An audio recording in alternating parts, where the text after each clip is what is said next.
Hello, everyone. Thank you for tuning in. Again, I am Kaylee Batesman, the content director at She Can Code. And today we are discussing joining a company at a time of pivotal growth, how to succeed as a leader. Today, we're going to explore the crucial balance between driving innovation, maintaining operational excellence, and fostering a culture of collaboration and adaptability. I've got the incredible Janet Robb, Director of Customer Enablement at ANS with me today. We're going to dive into the strategies and insights behind thriving as a leader during critical growth phases within an organization. Welcome, Janet. Thank you so much for joining me today. Well, thank you for having me. Thank you for taking some time out of your day to come and have a chat with She Can Code. Can we kick off with a little bit of background about you, a little bit of context about yourself and how you got into tech and how you ended up where you are? Sure. So hopefully some of your listeners will have picked up that I'm from Belfast with my lovely accent. And I still live in Belfast. I am a remote worker for ANS, and actually the other day I managed to get from the plane taking off to being on my sofa in 55 minutes, but that's for a different podcast because it wasn't, there was no time machine required, but it was, I can get there quite quickly. So I got into tech because in the era, so I've just had my 48th birthday, so I was in tech in my late 90s, and there was a boom. There was a boom in tech in the 90s, and there was a lack of skills, and I thought, oh, there could be some money in that. And I never wanted to do tech, and I didn't think I was very good at it. But that's what I did. I really wanted to work in HR. I love people. So I suppose I've now combined the two things that I learned to love in tech and people with working with customer and enabling customers in tech. And it's nice. So many ladies I talk to on here say, I fell into tech. I didn't know I wanted to go into tech. Like it's just, it is the thing about the tech industry. And did you think that it had to be computer science, that you had to be really technical? And actually, when you got in, you thought, why didn't I even think of this as a career before? Oh my God, I hated it. Absolutely hated it. I'm dyslexic, and I now wear my dyslexia as a badge of honor. Being dyslexic in the 90s at school was seen as stupid, and it was not talked about, and it was really, really difficult. So I've spent most of my life trying to fight that you're stupid. I've got over it now, but I used to have a recurring dream about doing my GCSEs. I'll just leave it with, it's hard to leave a grammar school with no qualifications, and I managed to do that. So I wasn't expected to be anything other than working in a shop. And by the way, I always liked working in a shop because I got to talk to people all day. But when I then thought, oh, I might be able to get into tech, it was always tech. It was coding, it was engineering. When I went to do a conversion course post my degree, which was a miracle, I got my degree, I was given a set of screwdrivers on my first day. And I thought, oh my God, what have I walked into? Like, I can't hang a picture. So yes, tech was coding. And as I've mentioned, I'm dyslexic. And yeah, that wasn't a good combo because it was proper coding. It was proper, not as it is nowadays, where it's a lot more configurable, point and click drop downs. It was literally, you had to know what every variable was.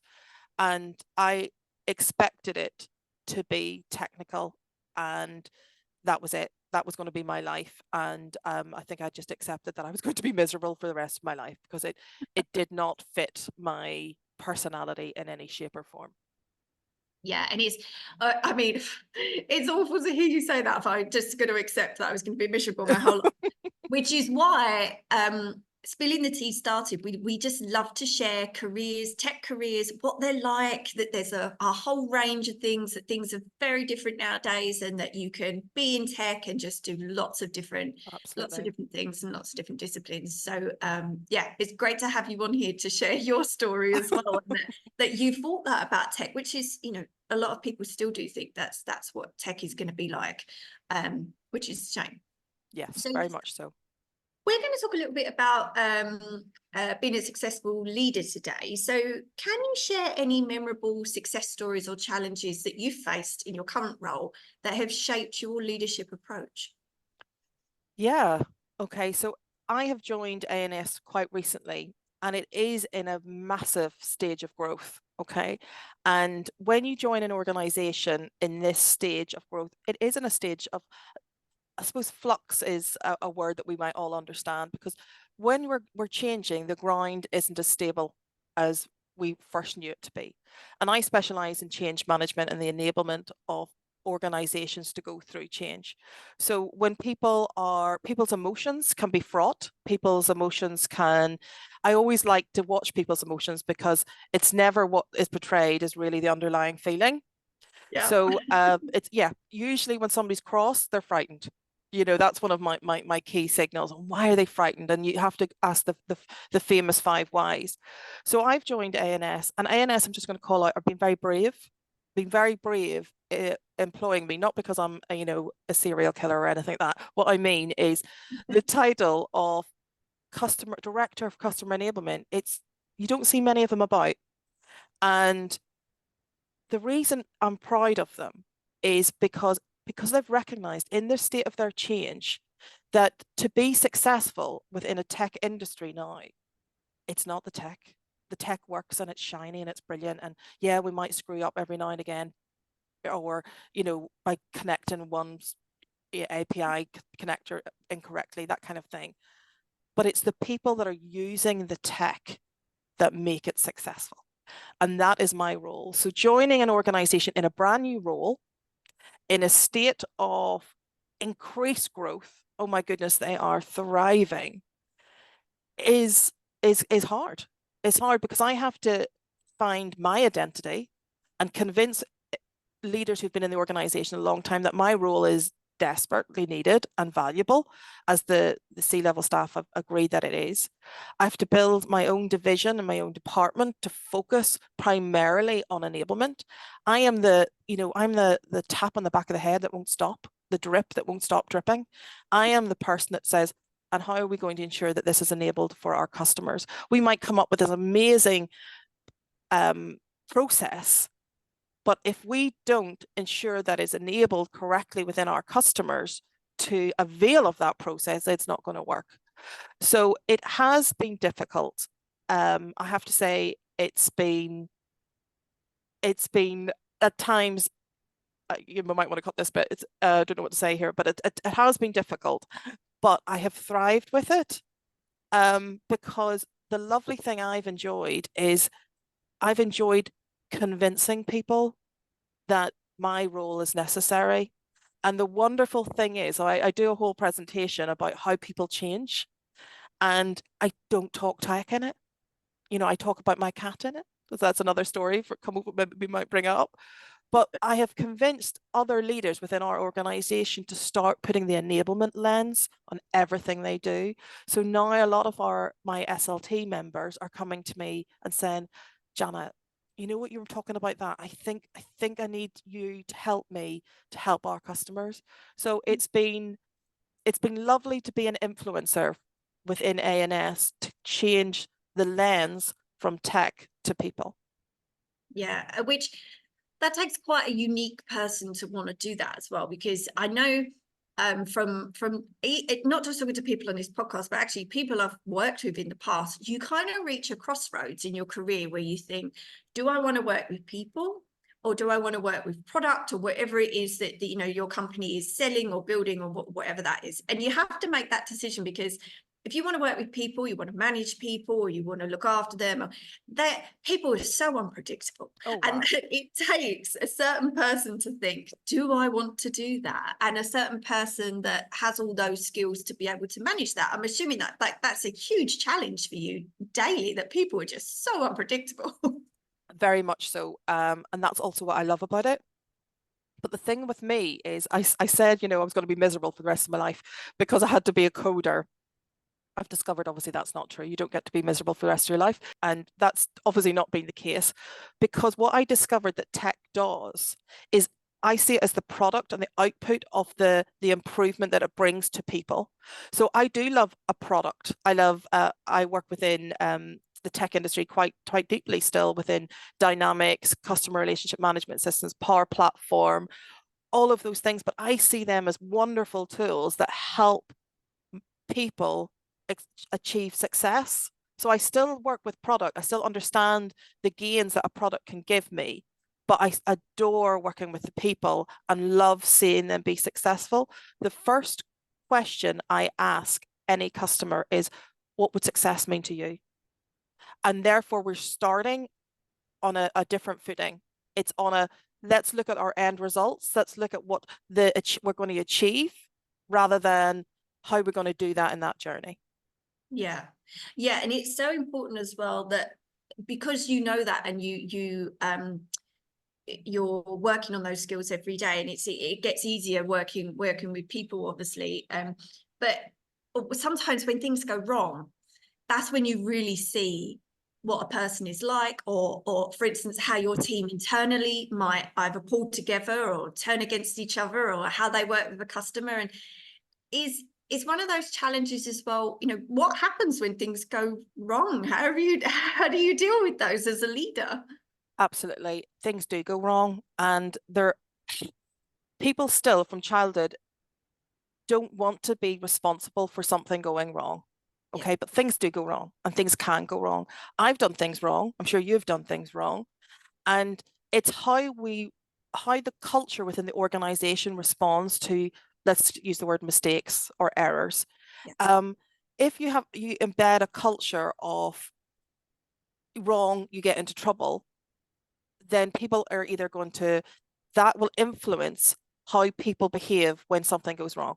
Okay, so if the culture is a hard culture where you're going to get yelled at, shouted at, X, Y, and Z, people will either not admit they were wrong, people will pass the buck, say, no, it wasn't me, it was so and so, and that then increases an animosity of a culture.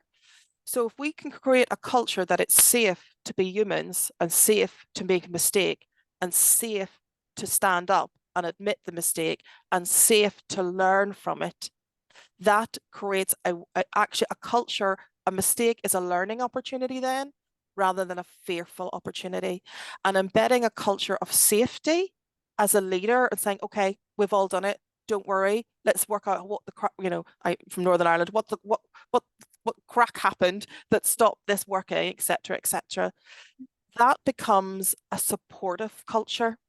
Yes. So it's really, really important as a leader to be human, to say we've all made mistakes, we can all be a bit of a plonker. Nobody Yeah. ever got out of bed deliberately to muck something up. Or actually, people probably have, but not my team. They don't. There's a few. There's a few, but not my team. So the culture of making a mistake is okay, Yeah. and learning from it is a plus.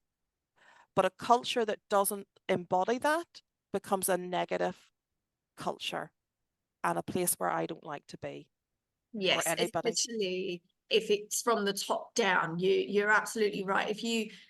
If you don't see that from the top down, and you see leadership making mistakes, but they're getting away with things, or they're not owning up, or they're not even announcing to the company, that's my responsibility, then everybody else lower down the ranks, they're gonna think exactly the same thing. And that's not something that is achieved in a week. It's something that is No. just ingrained in a leadership team and a company, and a culture, as you said.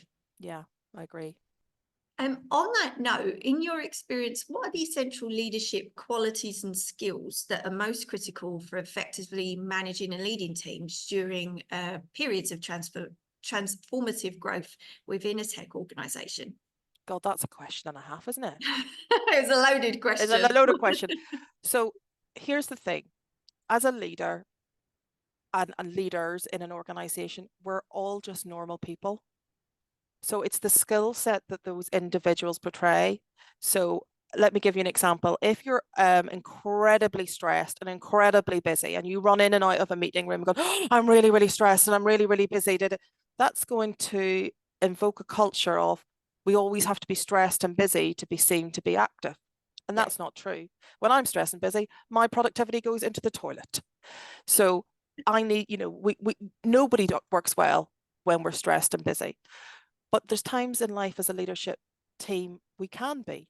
But we must ensure and portray that it's a bit like the swan. You can be stressed and busy, but you don't let it show, because our role and our activities and the way we behave will filter down.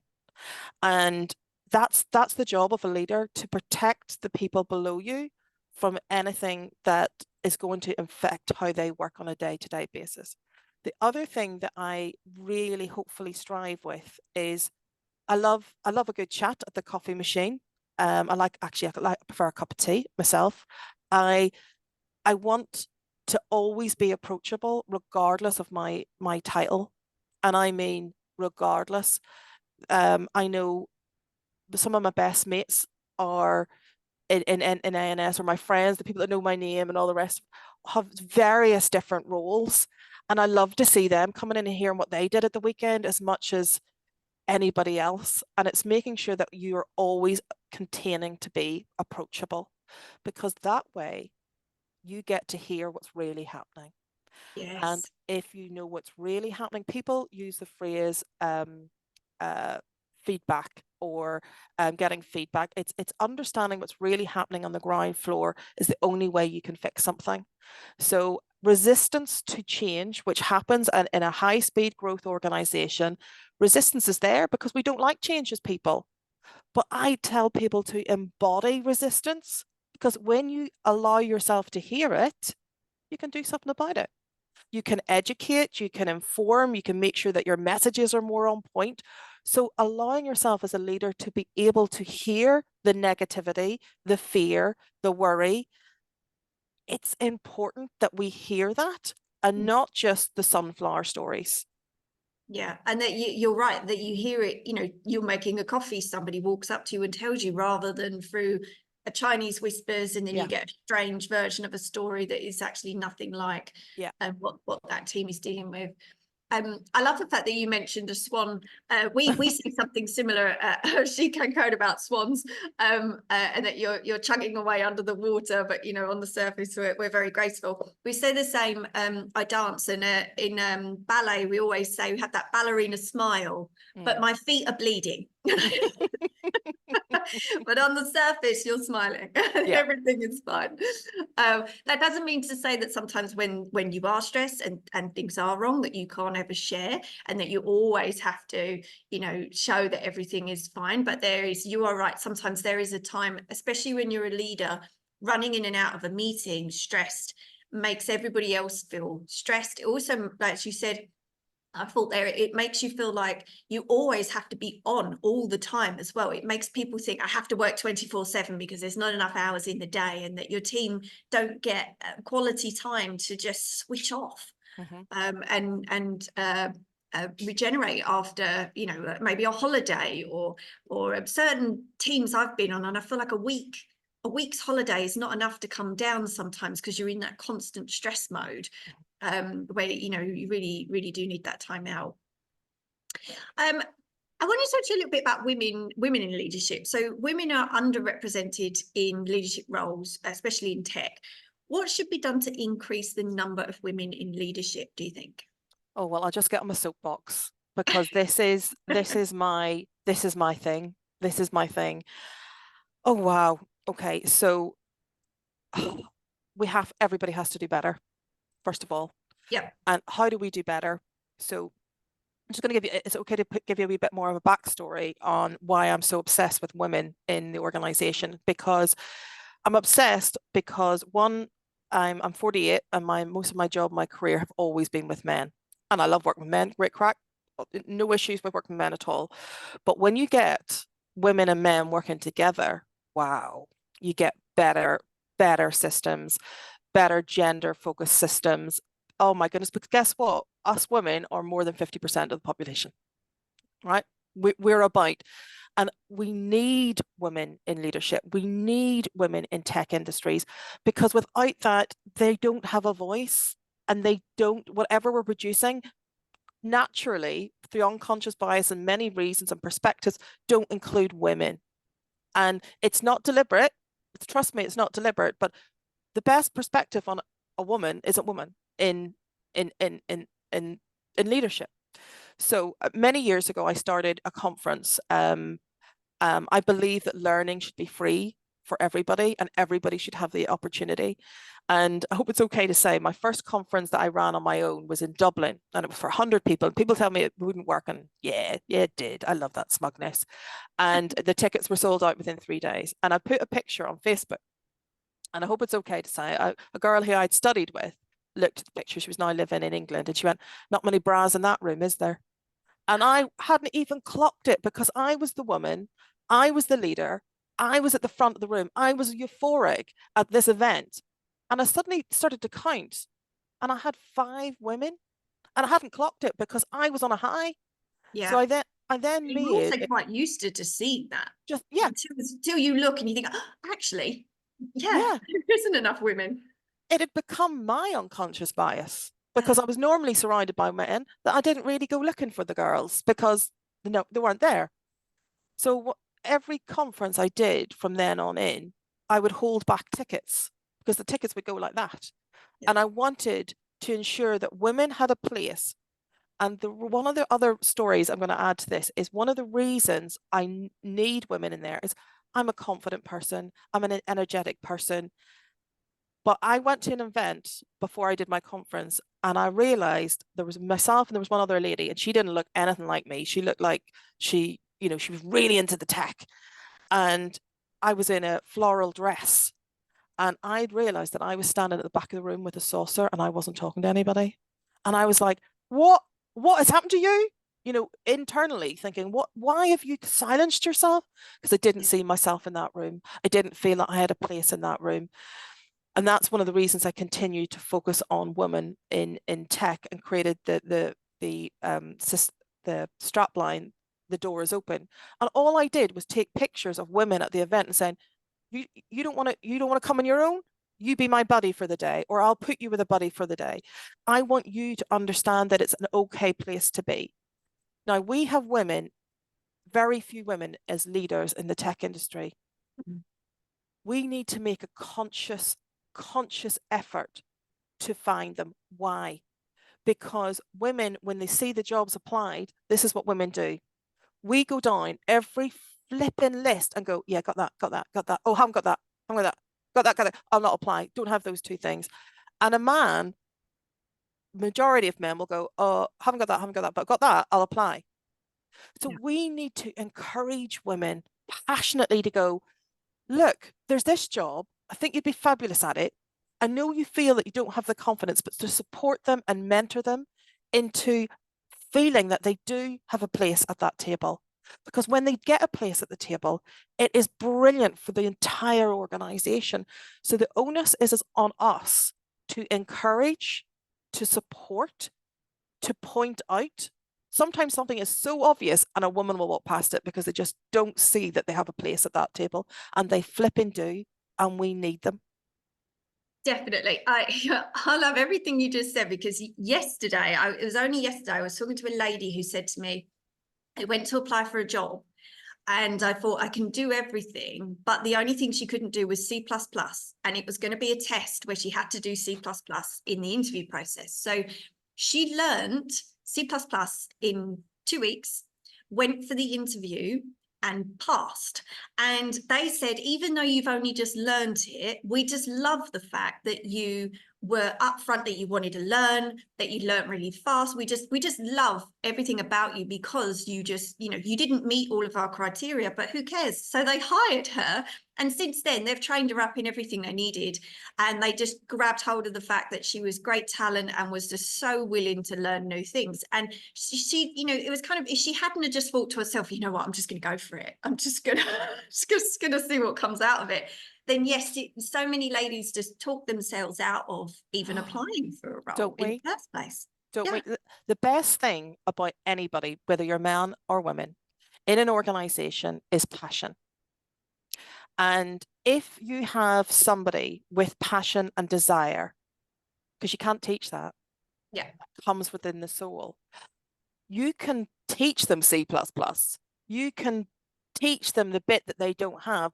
But wouldn't you want to have an organization with people that was full of passion and energy and desire to make an organization better? yes. And we need to instill that in women, because we still think we're a checklist. And passion is the most wonderful skill that women have in abundance, and we don't value it. Yes, exactly. And they noticed that in her and moved her from Korea and said, you come over to London, we're going to move you, we're going to take care of everything. Because you're right, they noticed that passion, they noticed that she would just grab hold of the opportunity, and she did. And on that, could you share some of your insights on the strategies that you've implemented to foster a culture of collaboration and adaptability within your team? Because it sounds like that you look for people that are passionate, that are going to be, you know, lead from the front. They're not going to be just like managers coming in and doing their day to day. You're looking for people that are going to, you know, help you to foster a culture of collaboration. Yeah. And one of the good things is, I will answer that question, but one of the good things that we within ANS is that we've recognized that we need to sometimes support women in achieving those goals of climbing the ladder. And actually, before I joined the company, that was one of my first requests. We have an amazing chief people officer called Toria. And before I agreed to join, I'd asked for a meeting with her and she gave me 30 minutes. She didn't. She gave me an hour and a half for time. The woman was beyond busy, and she dedicated that time to me, to explaining the approach that she was going to take within the organization to ensure that we grew an organization of equality and that women had a voice within her organization. So we have amazing women's groups. We're not having International Women's Day, we're having International Women's Month. And we have Lovely. activities month on month on month on month. And we are and it's not just work related, because you know, women have different bodies to men. And it is, everybody's talking about menopause, etc., which is fantastic. So we ensure that those needs are equally catered for, and all women's needs are catered for within the organization.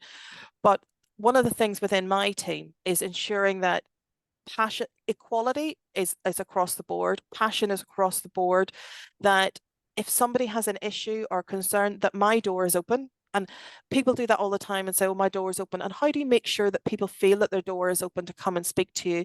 That I show my vulnerabilities. I have difficulties. I'm dyslexic. The bottom of my email, it says, there'll probably be missing words here. If you need clarity, let me know. I've shared stories. I have a right-sided facial palsy. I have difficulty speaking. I get tired talking sometimes. And sometimes I find it upsetting because I'm on camera. There's lots of reasons. But I've shown that I am not infallible, that I have as many difficulties as they have, that, and by sharing my vulnerabilities, that they encourage them to be who they are and can come to me for confidence, for mentorship. Another thing we do in ANS, which I friggin' love, I get as much out as the mentors get it. We get paired with an individual within your organization, and as being a senior leadership member. And wow, I have really enjoyed mentoring. I've actually a lady this year, and it's just been wonderful to watch her grow, to watch her confidence grow, Yeah. and ensuring that not just mentoring her, but that I'm available to the rest of my team. Yes. And I was thinking of the word authentic as you were saying that. People, your team know if you're not being authentic as well, and you're not bringing your authentic self. And I think it's just something that good teams just that they can feel that from their leader, and they think, you know what, if you're authentic, I can be authentic, and I can also get behind everything that you're saying, because I feel like you're really telling me the truth in everything, and I'm going to get behind you, and we're going to make this work. So I couldn't agree more. Do you have any advice for aspiring leaders who are stepping into pivotal roles within their companies? Is there anything that you wish that you had been told by somebody before you stepped into a leadership role? I always felt, because remember, I joined in the 90s, that a leader was a mold of this type of person. So authoritarian, maybe a slightly aggressive, that kind of mold, the old school mold. Yeah. And therefore, I didn't see myself as that person, because that's not me. I love a laugh. I love a belly laugh. I'm energetic and confident, but that means sometimes you have to take the equally emotional side of me with that. You know, there's pros and cons to energy. And I felt that that wasn't that wasn't who I was, and Yeah. therefore couldn't be that person. And realizing, I wish I'd realized sooner that my voice had value, that I could still belly laugh, I could still wear my jeans and the top with the Chinese spilt down the top, and nobody really minded because I'd forgotten to wash it. That I was allowed to be me. Yeah. At ANS, we have a lot of ED&I groups. We have a group called the Squirrel Club, and the Squirrel Club is our neuro spicy group that thrive on the fact that everybody's different. And another one that they use a lot is be you, be you. There's not another one person in the world like me, and there's not another person like you. Yeah. And therefore, that makes life very interesting and brings a lot of different spices to the table. And if I had known sooner in my career that being me was just okay, in fact, it was pretty damn great because I was different, that I wish I would have moved sooner. I sat in a role, and the other thing I want to let you know, Katie, is people think it's a straight line to a career in leadership. Are you having a giraffe? No, it's not. I only really have succeeded in my career in the last 10 years. People, I'm 48, so around the age of 36, 37, people think you have to be brilliant from the start, or you know where you're going from the start. You can move into leadership at any age. At any age, if you have the ability and the desire and the passion, you can do it. And don't think by the time you've got to 40 or 48 that your time's passed. Don't, no, absolutely not. It's not a straight line. It's kind of wiggly. And sometimes it can accelerate in bursts at any point in your life. And you do emulate as well the leaders that have come before you, and you are right to use the word aggressive, and that is what we see a lot. That's a stereotypical leader, especially if you sat around certain teams. If you sat near a sales team, they might be they might sound very aggressive and very convincing, and you're looking at them thinking, you know what, I can't ever do this, or that's just not me. And that's okay as well. I mean, the conversations I've had with ladies on this podcast about they got into a role and they thought everybody looked at them as if they were to know everything now because they're a leader. And I think everybody's going to ask me questions and I'm meant to know everything because I now look after everyone. And how wrong they were when they realized, you just settle in. You have a team, you don't have to know everything, you can find your own style, and that is okay. And that is, like you said as well, usually what your company is looking to you to do, to bring you and your unique perspective. Because if you just keep doing what everybody else is doing, then the company doesn't learn, your team doesn't learn, you don't move forward. So you are so right. That's such good advice, just to be you and be confident in you, and know that sometimes, yeah, I make mistakes, but I'm going to keep moving forward. Everything's going to be fine. The best leader I ever had, and he would be shocked. It was a lovely manager called Robert, and I'd come up with this idea. I used to work at an airport, and I used to be the airport call lady. And by the way, that is, I learned more skills about people working in that airport than I learned in my entire career. But yeah, a mix of people. And it was in the days when you could shout at people. Those were the days. And anyway, I had this whole idea about doing a presentation about a delayed flight. And I'd practiced. I'm a big storyteller, and I practiced and practiced. And I went in and I said to him, and he was really busy and his head was down. I said, Robert, I've got this idea. It's a bit odd, and I would like to do it at this event. And he looked irritated at me, and he looked up and he said, and he put his pen down and he said, Janet, and he sighed. He really looked fed up with me, and he went, I employed you to be you.